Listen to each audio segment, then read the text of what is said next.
Hi friends, आज शुरू करते हैं माई माफिया हस्बैंड फैन फिक्शन के पार्ट 14। पिछले पार्ट में सुना था कि जान को दो बदमाश लोगों ने उसे ड्रग्स दे दी थी। अब इबो उसकी मदद कर रहा है। अब आगे की स्टोरी। जान जो रोते हुए कह रहा था, प्लीज़ मेरी हेल्प करो, मुझे बहुत ज़्यादा दर्द हो रहा है। इबो उसकी आंखों से आंसू पोंछकर उसकी आंखों पर किस करता है और वह अपने घाव की तरफ देखने लगता है जो कुछ देर पहले जान ने ट्रेड किया था। तो इबो कहता है, मैं किसी का भी उधर ही नहीं रखता, मैं उसका रिपेयर ज़रूर करूँगा। ये कहकर वह अपने कोट शर्ट और शूज़ को खोल देता है और वो बेड के ऊपर आ जाता है। वो जान के जो पतली सी बड़ी थी उसे अपने आर्म में पकड़ लेता है। जान जो लाइटली अपनी आंखों को खोलता है और वो इबो की तरफ देखता है, कहता है, प्लीज़ मेरी हेल्प करो। वो जो सेक्सी मौन कर रहा था। इबो जान की आंखों को तरफ देखता है जो अभी तक बंद किया हुआ था। वो उसकी लिप्स की तरफ देखने लगता है। वो उसके लिप्स पर टाइटली किस करने लगता है। जान जो अनकॉन्शियसली उसकी किस का जो रिस्पॉन्स करता है। इबो जान के लिप्स पर जेंटली बाइट कर देता है। जान मौन करने लगता है, जिसके वजह से वो अपने मुंह को खोल देता है। इबो को चांस मिल जाता है। वह अपनी टंग को जान के टंग मुंह के अंदर ले जाता है और वो उसके टंग को सॉक करने लगता है और उसके लिप्स को भी। ये सारे वक्त जान जो उसके केस का जो रिस्पॉन्स कर रहा था वो सेम पैशनेसली। ये सारे वक्त जान ने इबो को टाइटली पकड़ा हुआ था। वो जान के मुंह में ही मौन करने लगता है। इबो किस को ब्रेक करके जान के लिप्स पर देखने लगता है जो पूरी तरह रेड हो गया था। वह अपने थंब फिंगर से जान के लिप्स को केयर करते हुए कहता है, मैं ये क्या कर रहा हूँ। मुझे ऐसा फील हो रहा है जैसे मैं कोई आयरन बार हूँ और तुम मैग्नेट हो। मैं तुम पर बहुत ज़्यादा अट्रैक्ट हो रहा हूँ।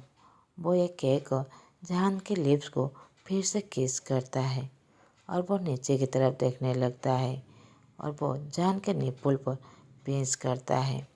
जान मौन करते हुए फ्लिंच कर जाता है और वो अब दोनों हाथों से अब दोनों पिल्लों को टाइटली पकड़ लेता है। इबो जो जान के ऊपर था वो उसके निपुल पर अपने मुंह से सक करने लगता है बहुत ज़्यादा हार्डली। और तो टाइम वो उसे बाइट कर रहा था और लिक भी कर रहा था। दूसरे हाथ से वो जान के सेंसिटिव बॉडी पार्ट को वो टच कर रहा था। वो खुद भी नहीं जानता था कि वो क्या कर रहा है।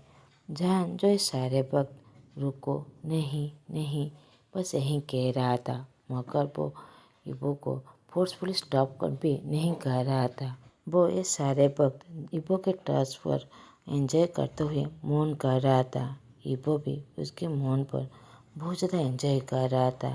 इबो अब उसके तीसरे निपुल पर अब वो किस करने लगता है, उसे शक करने लगता है, मगर अब कुछ ही देर में अब उसे कुछ भी आवाज़ नहीं सुनाई देता। उसके मौन का कोई रिस्पॉन्स नहीं आता। तो वो जान की तरफ देखता है। जान जो अपने आँखों को टाइटली बंद किया हुआ है और वह अपने मुंह को टाइटली बंद किया हुआ है जिससे उससे कोई आवाज़ ना आए। इबो जान के फेस की तरफ देखने लगता है जो पूरी तरह रेड और स्वेटी हो गया था। वो उसकी सेक्सी नेक तरफ देखने लगता है।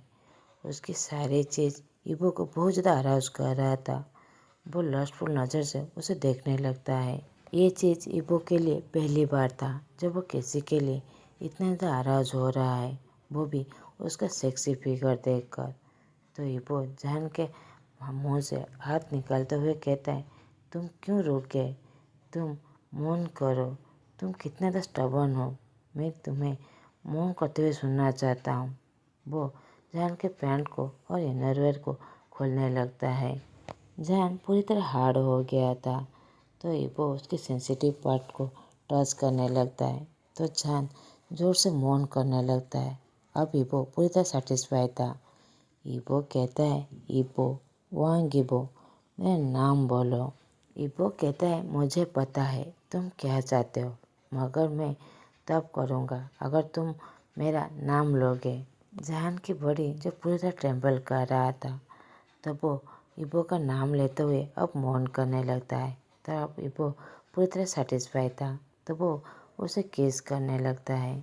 अब उस कमरे में चारों तरफ जान का मौन और चिल्लाने की आवाज़ आ रहा था और कुछ देर जो इबो का ग्रहण की आवाज़ भी आ रहा था। कुछ देर बाद देखता है जान जो उसी के गोद में सो गया था, मगर अभी तक इबो पूरी तरह सेटिस्फाई नहीं था। फाइनली वो रुक जाता है। ये उन लोगों का थाई टाइम था। वो रुक कर बाथरूम की तरफ चला जाता है। अपने आप को क्लीन करने के बाद कपड़े को अच्छे से पहनता है और एक टब में पानी लाकर एक टॉवल से जान को क्लीन करने लगता है और उसे अच्छे से कपड़े पहनाकर उसे परफेक्टली लेटा देता है और उसके ऊपर एक ब्लैंकेट से कवर कर देता है। वो बेड के एक कॉर्नर में बैठकर हेड गार्ड को कॉल करने लगता है। कॉल करते हुए कहता है, मैनेजर को कह दो कि हम ये बेसमेंट का रूम कुछ घंटों के लिए लेने वाले हैं और वो जितना कहे उसे पेमेंट कर दो। हेड गार्ड कहता है, सर क्या डॉक्टर विंग ठीक है? इबो कहता है, हाँ वो पूरी तरह ठीक है। तो हेड गार्ड इमीडिएटली फ़ोन को कट कर देता है। अब उसे गूज़बम्प आ गया था। वो सोचता है, आई होप बस मेरी एडवाइस को कुछ गलत तरीके से ना ले ले। मगर उन्होंने कपड़े के लिए क्यों नहीं कहा? शायद वो डॉक्टर के वही कपड़े उन्हें पहना दिए होंगे। इबो कॉल कट करने के बाद अपनी स्लीपिंग ब्यूटी की तरफ देखने लगता है और कहता है, हाँ तुम रियली में वही पर्सन हो। अभी 2 बज चुके थे। जान जो अभी भी सो रहा था। इबो जो बेड के कॉर्नर में बैठकर जान को कंटिन्यूसली देखे ही जा रहा था। ऐसे फिर से 30 मिनट बीत जाते हैं। जान जो अभी तक ही सो रहा था। इबो के दिमाग में एक सडन बात आता है। वो अपने पॉकेट से फ़ोन निकालकर हेड गार्ड को कॉल करते हुए कहता है, वो जो ब्लू कलर का शार्प टॉय था उसे पैक कर लो और कार में रख लो। तो वो हेड गार्ड कहता है, ओके सर। वो और कुछ कहे पहले ही इबो कॉल को कट कर लेता है। वो कार साई करते हुए कहता है, वो शार्प टॉय कुछ गलत है क्या? हमारे पास बहुत ज़्यादा चेंज हो गए हैं। पहले वो बहुत ज़्यादा कोल्ड और स्केरी थे, मगर अभी बहुत ज़्यादा लविंग और केयरिंग बन गए हैं। हेडगार्ड मम्बल करते हुए सोचता है और वो जैसे उसका बॉस ने कहा वो वही काम करने के लिए वहाँ से चला जाता है। अब रूम के अंदर इबो कॉल कट करने के बाद वो जान के पास जाता है और उसके लिप्स पर लाइटली किस करता है और कहता है, आज से पहले मैंने किसी को भी ऐसे किस नहीं किया था, मगर ये एक्सपीरियंस बहुत ज़्यादा अलग है। और वो जान के फेस को केयर करते हुए कहता है, वो सारे औरत जो अपने पूरे फेस पर मेकअप लगा कर बैठे हैं और स्मेली लिपस्टिक, मैं उन लोगों को किस करने से पहले अच्छा होगा मैं उन लोगों को मार डालूं। इबो जब मम्बल करते हुए सोचता है और वो फिर से जान के लिप्स को किस करने लगता है, मगर ये लिप्स इस पर क्विक नहीं था। वो जान के लिप्स को सक करने लगता है और उसकी जूसी लिप्स पर बाइट कर देता है। वो उसे पैशनेटली किस करने लगता है। जैसे ही उसे एहसास होता है कि जान थोड़ा सा मूव कर रहा है, वो उसे थोड़ा सा दूर जाकर उसे की लिप्स को अपने थंब से वाइप करने लगता है और वो बेड के कॉर्नर में चुपचाप बैठ जाता है और अपने फ़ोन में कुछ देखने लगता है। अब जान स्लोली अपने आँखों को खोलता है। वो पूरी तरह नींद टूटने के बाद वो बेड में बैठ जाता है। वो चारों तरफ देखने लगता है। उसके सामने जब इबो बैठा हुआ था, अब इबो उसकी तरफ देखने लगता है। जान कहता है, सर हम कहाँ पर है? और वो अपने गला को पकड़ने लगता है। जब भी उसे दर्द हो रहा था, शायद उसे हेवी डोज ड्रग्स के वजह से उसे वहाँ पर दर्द हो रहा था। इबो कुछ भी नहीं कहता। वो बेड के पास वो टेबल के पास जाता है। एक पानी ग्लास में पानी लेकर उसे देते हुए कहता है, पहले पानी पी लो, तुम्हारे गले में ज़रूर दर्द हो रहा होगा। जान नोट करता है और वो धीरे धीरे पानी को पीने लगता है। जान को कुछ देर बाद याद आने लगता है। वो डरते हुए कहता है, सर वो दोनों इंसान।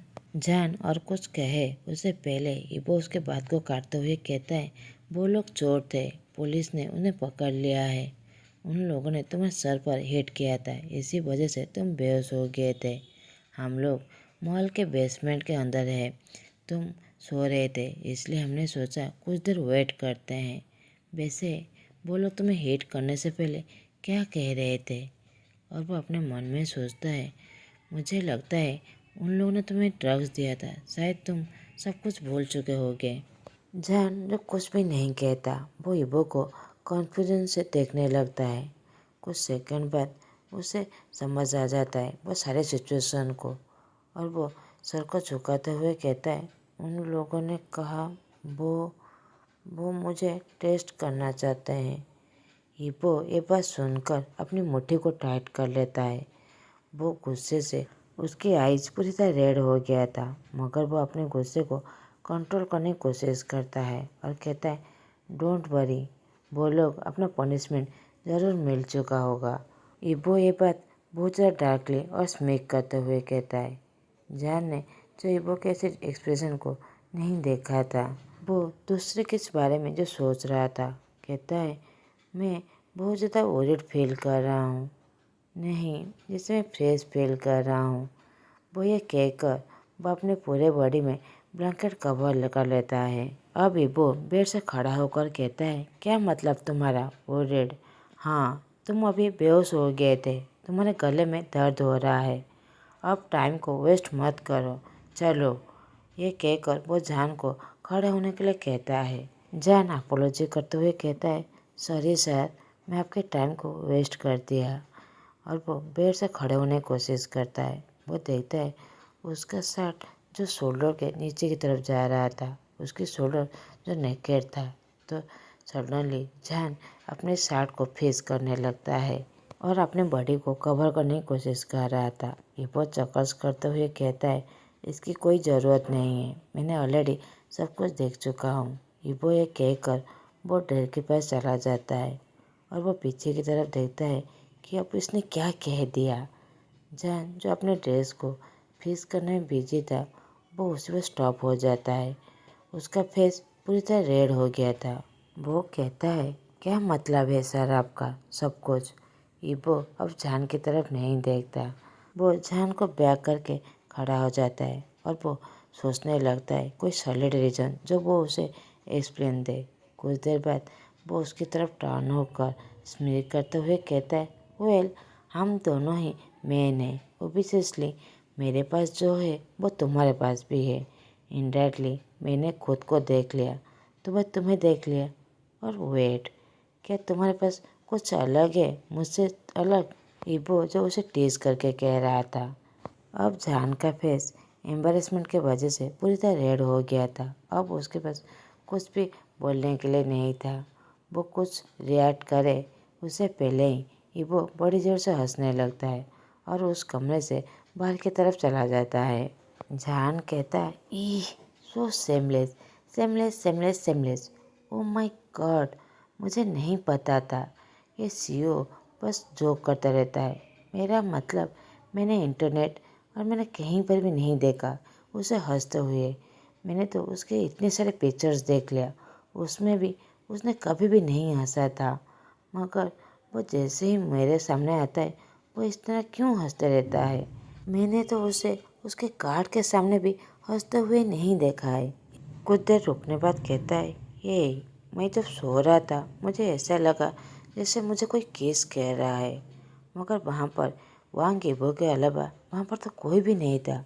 What the hell? वो कुछ देर चुप हो जाता है, फिर से सोचता है, नहीं, शायद ये मेरा कोई ड्रीम होगा। वो ये बात कहकर वो अपने फेस को अपने हाथों से कवर करने लगता है और वो एक मिरर के सामने जाता है। वो देखता है कि उसकी लिप्स पर जो बहुत सारे चोटें लगे हुए हैं। उसे याद आता है कि उसने तो कुछ किया ही नहीं, और वो मन में सोचता है, मैं उसे ज़रूर पूछूंगा। और चार उस रूम से बाहर की तरफ चला जाता है। इबो जो बाहर उसका इंतज़ार कर रहा था, वो अपने हेड गार्ड से बातें कर रहा था। हेड गार्ड जैसे ही जान को देखता है वो उन दोनों को बो करके वहाँ से चला जाता है। इबो कहता है, पहले हम लोग लंच करेंगे, फिर हम आगे बातें करेंगे। जान नोट करता है वो दोनों जा रहे थे। जान वेट कर रहा था कि वो कैसे इबो से पूछे। थोड़ी देर बाद वो पूछ ही लेता है, मेरे लेस पर इतनी तो चोटें कैसे लगी? मेरा मतलब मैं जब बेहोश हो रहा था मुझे क्लियरली याद है कि ऐसा कुछ हुआ ही नहीं था। इबो जान की तरफ देखने लगता है और वो अपने सलावे को निगलने लगता है कि वो क्या जवाब दे। कुछ देर बाद कहता है, वो तुम जब बेहोश हो रहे थे ना तो तुम ज़मीन में गिर गए थे। उसी वक्त तुम्हारे लेस पर चोट लग गया था। शायद ऐसा ही होगा। यह कहकर उसकी तरफ बिना देखे इबो आगे चलने लगता है। जहान सोचता है शायद ऐसा ही हुआ होगा। वो नोट करके उसके पीछे जाने लगता है। वो दोनों अभी वो टॉय एरिया से जहाँ से जा रहे थे। जहान वहीं पर रुक जाता है और उसकी तरफ देखने लगता है जहाँ पर वो पहले बैठा हुआ था। उस इंसान उसे मारने से पहले वो सैड हो जाता है जब वो वहाँ पर उस डॉल को नहीं देखता। वो अपना सर झुका लेता है और पाउट बनाने लगता है। इबो जो सब कुछ नोटिस कर रहा था वह हंसते हुए मबस करते हुए कहता है, सो चाइल्डिश। अब वो दोनों मॉल से बाहर आ जाते हैं और कार के अंदर बैठ जाते हैं। जान जो अभी भी सैड था वो विंडो के बाहर की तरफ देख रहा था। ऐसे ही 15 मिनट बीत जाते हैं। जान जो कुछ भी नहीं कहता। इबो कहता है, हे तुम और कितनी देर तक अपने फेस को ऐसे पिगी की तरह बना के रखने वाले हो? तुम्हें ये चाहिए? इबो जो बैक सीट पर ब्लू शार्प टाइज था वो उसे देते हुए कहता है। जान ले लेता है मगर उसे कुछ भी नहीं कहता। उसे बस घूरे ही जा रहा था।